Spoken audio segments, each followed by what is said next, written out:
পাশে। আপনারা দেখছেন নিউজ বাংলা প্রতিদিন। আমি গীতা। দেখে নেব আজকে হেডলাইন্স। তাই তো আমি কবি, আমার এই রূপ সেজে তোমার ভাই ছবি। ধন্যবাদ। মহান দিন। আমরা রবীন্দ্র ভবনে আমরা রবীন্দ্র জয়ন্তী পালন করছি, কিন্তু আজকে সকালবেলা দেখা গেল যারা আজকে রবীন্দ্রনাথকে বুর্জোয়া বলেছিল, বিদেশি চর বলেছিল, তারা আজকে রবীন্দ্রনাথের ছবি নিয়ে রাজপথে হাঁটলেন। কি বলবেন? রবীন্দ্রনাথ বিশ্বকবি যারা বুর্জোয়া বলেছিল তারা রবীন্দ্রনাথের মর্ম বোঝে না। রবীন্দ্রনাথ আমাদের শয়নে, স্বপনে এবং জাগরণে সবসময় রবীন্দ্রনাথ বাঙালির সঙ্গে একটা ওতপ্রোতভাবে জড়িত। এবং রবীন্দ্রনাথ ঠাকুরের যে অবদান আমাদের ভারতবর্ষের স্বাধীনতার জন্য যে অবদান এবং বাংলার সংহতি, বাংলার সুষ্ঠু সংস্কৃতি এবং ভারতবর্ষের সুষ্ঠু সংস্কৃতি সংহতির জন্য যে অবদান তা অনস্বীকার্য।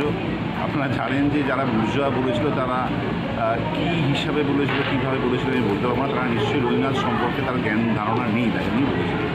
উনি শ্রদ্ধেয় এবং বিশ্ববরণ্য কবি একমাত্র আমাদের রবীন্দ্রনাথ ঠাকুরই। এবং আমাদের সরকার, মাননীয় মুখ্যমন্ত্রী 2011 সালের পর থেকে আপনারা জানেন যে রবীন্দ্রনাথের যে স্বীকৃতি, সেই স্বীকৃতি কিন্তু প্রকৃতভাবে দেওয়া হয়েছে আমাদের সরকার আসার পরে। 2011 সালের পর থেকে আমাদের যে সমস্ত সিগন্যাল থাকতো, সিগন্যালে যখন রেড লাইট হতো, রবীন্দ্রনাথ ঠাকুরের সমস্ত গান শোনা হতো। এবং রবীন্দ্রনাথ ঠাকুর আপনারা জানেন যে তার যে অবদান, নাইটহুড ত্যাগ করেছিল জালিয়ানওয়ালাবাগের যে হত্যাকাণ্ড। এবং সর্বোপরি আমার একটা আক্ষেপ, আজ সকালবেলা দেখা গেল যারা আজকে রবীন্দ্রনাথকে নিয়ে কথা বলেছিলেন, তারা আজকে রবীন্দ্রনাথের ছবি নিয়ে একটা র্যালি বেরোলো বালি সিপিএমের লোকাল কমিটি থেকে। কী বলবেন? বোধোদয় হওয়া ভালো কথা, প্রত্যেকেরই বোধোদয় হওয়া উচিত।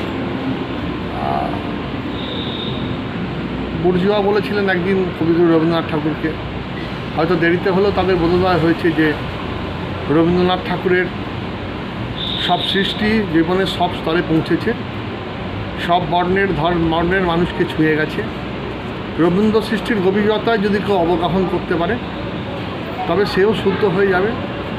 এটা হচ্ছে একটা স্থান, তাই দেরিতে হলেও শুভ সেটা।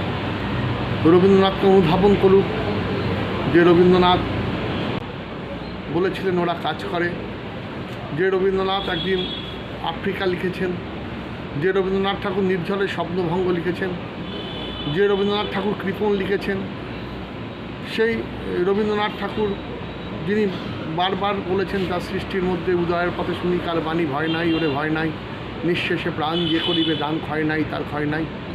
আজকে ভারতবর্ষে তো এই দুটো লাইন খুব প্রাসঙ্গিক, যখন ভারতবর্ষের বীর জওয়ানরা দেশের সীমান্তে রক্ষা করার জন্য লড়াই করছেন, সমুচিত শিক্ষা দেওয়ার জন্য যারা ভারতবর্ষের অখণ্ডতা সার্বভৌমত্ব ধ্বংস করার চেষ্টা করেছে, ভারতবর্ষের নিরীহ মানুষের প্রাণ নিয়েছে, তখন এই